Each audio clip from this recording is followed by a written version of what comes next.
If we open the file, the STL file, we see our scan, and the first step of cleaning it up is just to cut out the edges, cut out the material we don't need.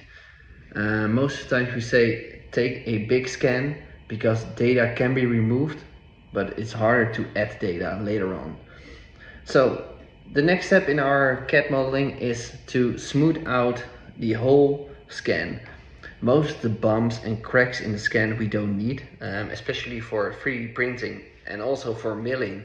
These cracks or bumps won't be in the model. So we just clean them out and make a smooth seat. After that, the next step is to higher up the sides. In this way we can position our patient really in the seat, so we rise the sides, so we have a nice model in this. Cube gives the user all the tools you need for a seat, and everything is basically manually. The next step is a very cool one, because we are going to make a block around our scan, and with our scan we can cut out the imprint of the scan.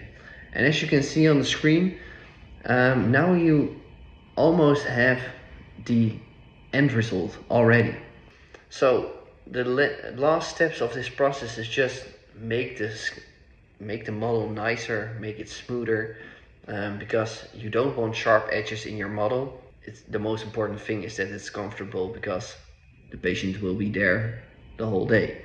Then the final step of this whole thing is sometimes the seat is too big for the printer or the milling machine.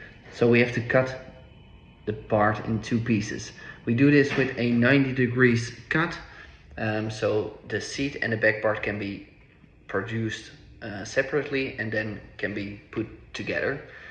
If you have a small child, then it's possible to do it in one piece, but if you have an adult or a bigger child, it has to be in two pieces. The model is ready. We can send the STL to the order platform and print the model.